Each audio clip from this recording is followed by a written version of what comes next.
की भजन संध्या में आप सभी भक्तगणों का भगवान ज्ञानदेव गंगा माता मंदिर 5 मेघ विहार आगरा में हार्दिक स्वागत है। और आज की भजन संध्या में हम एक बहुत ही महत्वपूर्ण विषय पे चर्चा करने जा रहे हैं। और वो विषय है कि पेरेंटिंग कैसे की जाए, अपने बच्चों की देखभाल अभिभावकों द्वारा किस तरह की जाए कि वो एक अच्छे नागरिक बने। इस विषय पे मैं श्री R.K. सिन्हा साहब से निवेदन करूंगा कि हर रोज की बात आज हमें अपने सुविचारों से अवगत करें। और अगर आपको हमारा चैनल अच्छा लगता हो तो प्लीज़ इसे सब्सक्राइब, लाइक और शेयर अवश्य कर लीजिए। धन्यवाद।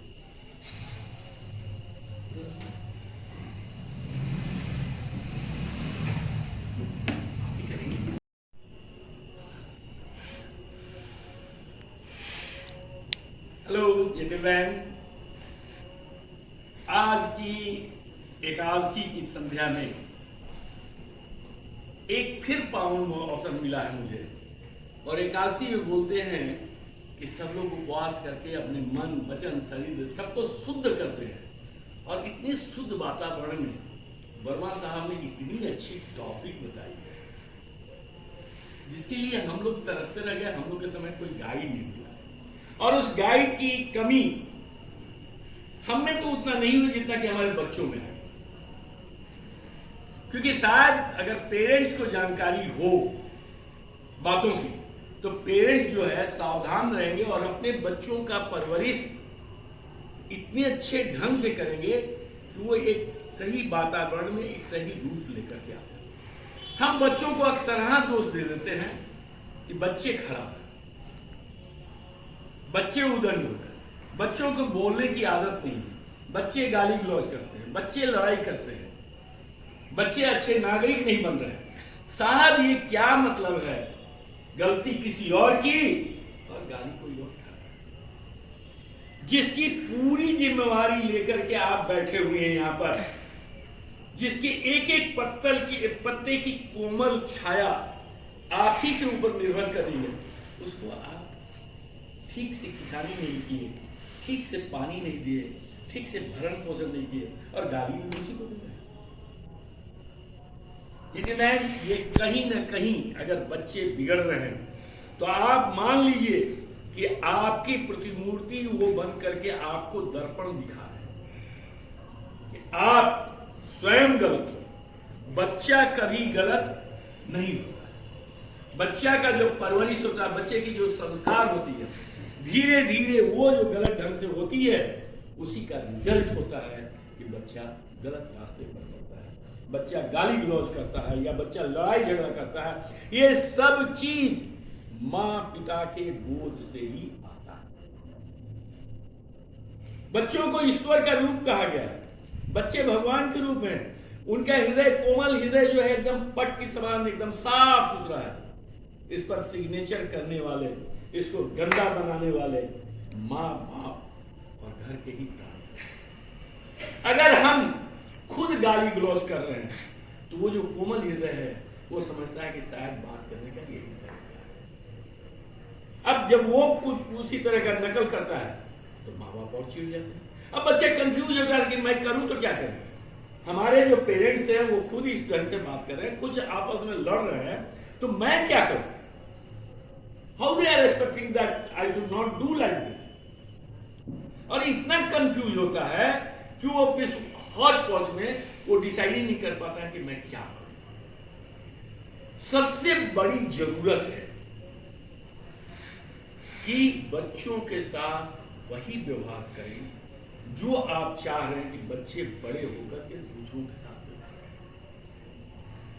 श्री रामचंद्र शायद मर्यादा पुरुषोत्तम राम नहीं होते अगर दशरथ जी उनको राम या रमुआ कहते।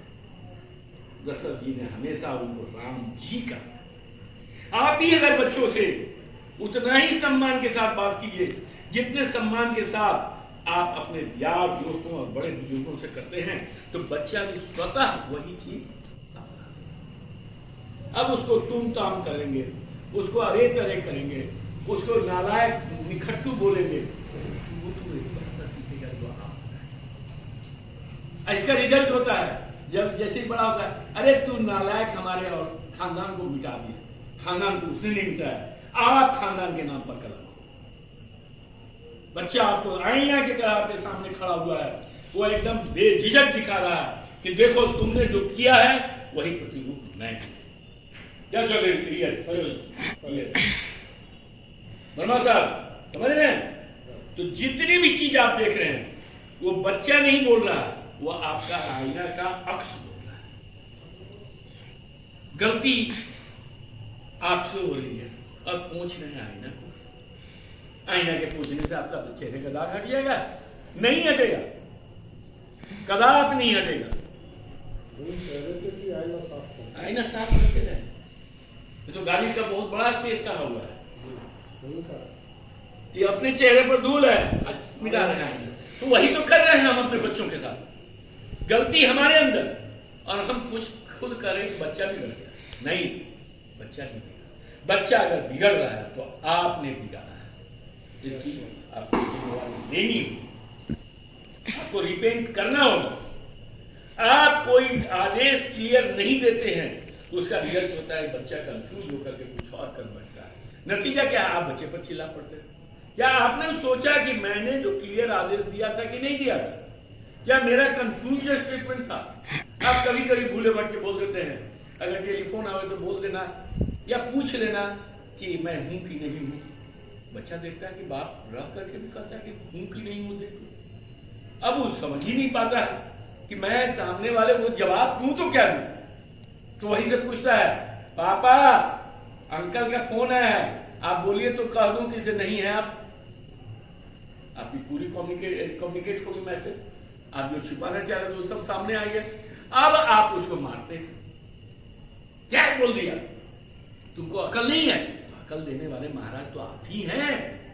गुरुजन तो पहले आप ही हैं, माँ है, बाप है, वही तो सबसे पहला गुरु है। तो जब वहां से आप गलती करते हैं तो बच्चा जो बोला उसमें मार क्या होती है? मार दिए तो हमेशा के लिए डर गया, कंफ्यूज हो गया, अब बड़ा दिक्कत हो जाती है। अगली बार वो कहता है, अच्छा अच्छा अंकल देखते हैं पापा घर में है क्या? अरे तुम तो घर में ही हो। नहीं, हम घर के बाहर से बोल रहे हैं, बेस लाइन पर बात कर रहा है, घर के बाहर से बोल रहा है, फिर भेद खुल गया। ये अक्सर हम लोग गलत सिग्नेचर करके उसके कोमल हृदय को गंदा करते हैं। और जब पेपर गंदा हो जाता है तब कहते हैं कि बच्चा।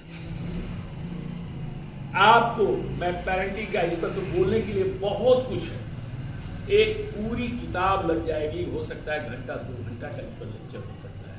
क्योंकि बच्चा जो है जन्म लेने के बाद सिर्फ सीखता है, सिर्फ सीखता है। उसके कोमल हृदय एकदम मक्खन की तरह सफेद कैनवास है। आप कहीं भी एक कुची चलाए, कहीं भी एक दाग दिए, ये मत समझिए कि 6 महीना का बच्चा पेट में सोया हुआ, कुछ नहीं समझ।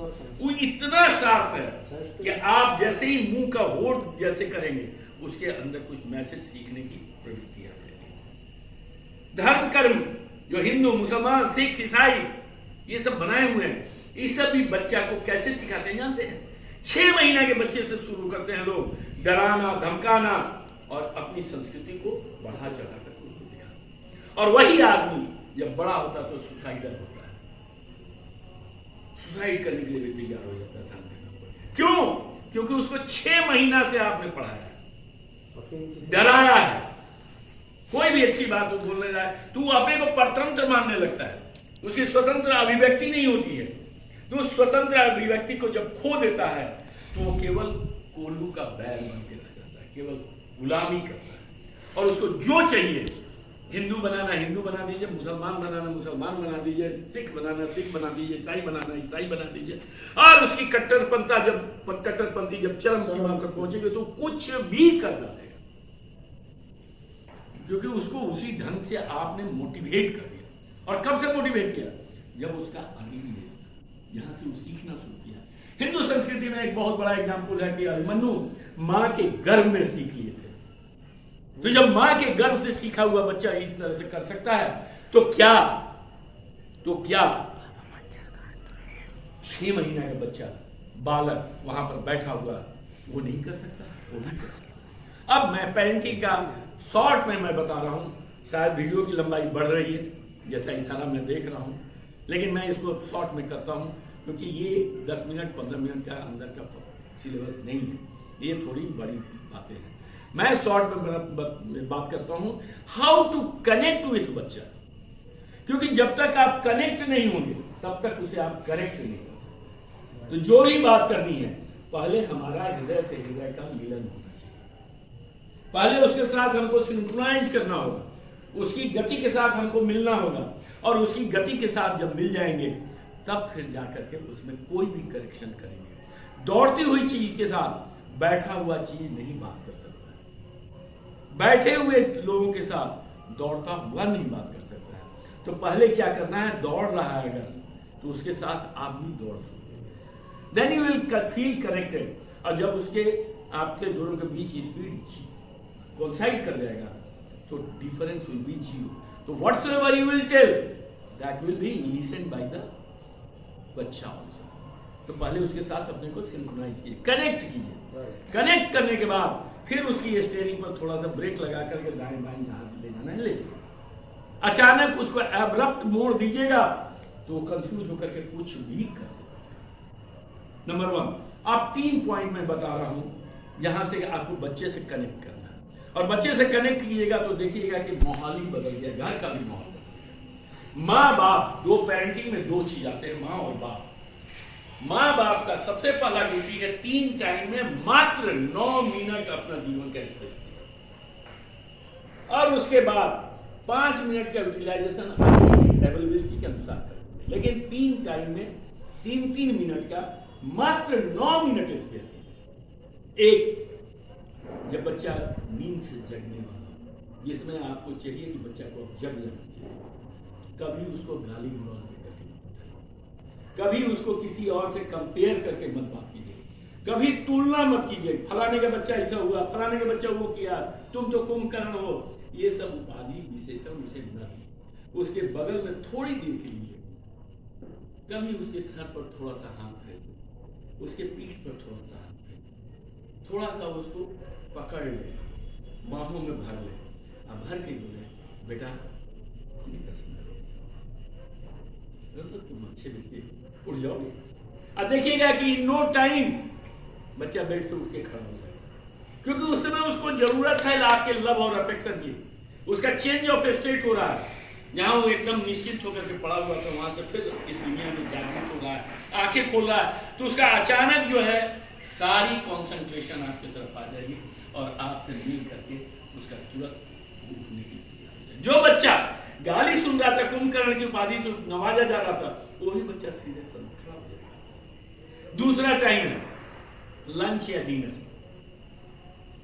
डोंट एक्सपेक्ट बच्चा आपसे शेयर करेगा, आप दिन भर की कहानी उसे शेयर करते रहिए, उसे शेयर कीजिए, थोड़ा सा दिन भर की कहानी को शेयर करिए कि आज आपके साथ ऑफिस में क्या हुआ, माँ है तो घर में क्या क्या हुआ, क्या कहानी रही, अच्छी चीजें उसे शेयर कीजिए। इससे क्या है, बच्चा को लगेगा कि यस हमको सुना गया, हमको भी, हमारे भी इस घर में इंपॉर्टेंस है। हमसे पिताजी आज बात की अपने ऑफिस का, हमसे कुछ सजेशन मांगे, माता जी भी घर की जो है अच्छी बातें उनको कुछ सुनाई और हमसे सलाह भी मांगी कि बेटा बोल क्या करें इसमें। तो he will not only feel responsible but also he wants to share his story कि आज दिन भर में स्कूल में क्या हुआ। और इससे आप बच्चे के आसपास के माहौल से आप वाकिफ हो जाए। 3 मिनट उस समय दीजिए, खास करके डिनर में जिसमें सभी लोग अवेलेबल रहते हैं घर में, उस समय आप 3 मिनट का केवल उससे बात करें, थोड़ा सा अपना 1-2 कहानी से। रात में सोते समय फिर 3 मिनट दीजिए। इस 3 से 4 मिनट बच्चा जब सोने गया है तो उसके सर पर हाथ फेरते हुए कोई भी एक बढ़िया सी कहानी, लोरी हो, लोरी शिक्षाप्रद लोरी, केवल गाना नहीं, और एक अच्छी सी कहानी जो महारानी जीजाबाई ने किया था, या जो माता कुंती ने किया था, या जो माता कौशल्या ने किया था, उस टाइप की कोई वीर गाथा उस बच्चे को थोड़ा सुनाइए और उससे अपनी स्थिति भी बताइए। बेटा तुमको भी वैसा ही बनना है, इसमें अगर समय है बेटा तो थोड़ा सा मैं और थोड़ा सा एक कहानी मैं सुनाता हूँ, छोटी सी कहानी है, क्योंकि कहानियां जो है बहुत बड़ी बड़ी किताब के बराबर हो जाती है। एक बच्चा आया घर में और अपना बस्ता उठा करके फेंक दिया, मां मैं कल से स्कूल नहीं जाऊंगा। मां सुनी, सुन करके थोड़ा देर शांत रही, सोची कि आज मेरा बच्चा इस तरह से क्यों किया है, तो बोली कि बेटा तुम्हें मैं एक कहानी सुनाती, बताओ क्या हुआ था। तो बच्चा बोला कि सब हमको स्कूल में चिढ़ाते हैं, फटा हुआ बैग है, फटी हुई कपड़ा है, फटा हुआ जूता है, सब मुझे चिढ़ाते हैं कि भिखमंगी के औलाद है, नालायक है, इसे घर में पैसा नहीं है, मैं इस स्कूल में नहीं जाऊंगा, फ्लैटली रिफ्यूज। तो बोले कि माँ बोली कि बेटा मेरी कहानी सुन ले तब तुम करना, जो करना होगा करना। तो बोली कि एक जंगल में खरगोश की मीटिंग हुई। उस मीटिंग में खरगोशों ने एक जगह इकट्ठा होकर के कुछ वार्तालाप कर रहे थे, और उसमें एक ही आवाज आई, मुखिया बोल रहा है कि हम लोग इस प्रकृति से बदला लेंगे। प्रभु ने हमको इतना कोमल बनाया है कि मैं एक झाड़ी में फंस करके भी मर जाता हूं, मेरे पास न दांत है, न सींग है, न ये नाखून है, न जहर है। मैं इतना कोमल बनाया गया है प्रकृति के द्वारा कि हर जंगल के प्राणी मेरा ही शिकार करना चाहते हैं। तो हम लोग जीने के अधिकारी नहीं है, और हम लोग पूरा मास कम्युनिटी सुसाइड कर लेगा, और हम लोग प्रकृति से बदला। जब हमको इतना नाजुक बनाए हो, इतना कोमल बना दिए, तो हम जी करके क्या करें। चलो तुम्हारा प्रभु तुम्हारी जीवन तुमको समर्पित। और कह करके लोग निकल चले, आगे बढ़े। तो जब नदी के किनारे पहुंचते हैं तो नदी में से आवाज आ रही है, छप छप छप छप। तो मुखिया रुको जी, रुको अभी रुको, ये क्या चीज की आवाज आई। तो सब हंसने लगे, बोले आपको इतना नहीं समझ में आ रहा, मेढक सब जो है वो पानी में कूद रहे हैं। मेढक क्यों कूद रहे हैं? तो वो इसलिए भाग रहे हैं कि मेरे पैरों के तले दब न जाए। कुछ बात समझ में आई? मुखिया ने बोला क्या करना चाहते हो? तो हमसे भी कमजोर प्राणी है और वो जान बचाने के लिए नदी में छलांग लग रहा है, तो हम मरे क्यों? चलो प्रोग्राम कैंसिल। जब हमसे कमजोर प्राणी इस दुनिया में जी रहा है तो हम क्यों? तो मेरा कहने का यही है कि जब आप अपने को देखें, अपने बाएं साइड में देखें, आप कितनों से आगे हैं, और आगे हैं तो फिर आपके अंदर ये दृढ़ता आती है। इस टाइप की कहानियों को अगर बच्चों से शेयर करेंगे, एडिशन जैसे बच्चे को स्कूल से जब निकाल दिया गया कि दिस बच्चा is not fit for this school, तो उनकी माँ ने उस चिट्ठी को पढ़ करके यही बताया कि ये स्कूल जो है आपके बच्चे के लायक नहीं, आपका बच्चा बहुत तेज है।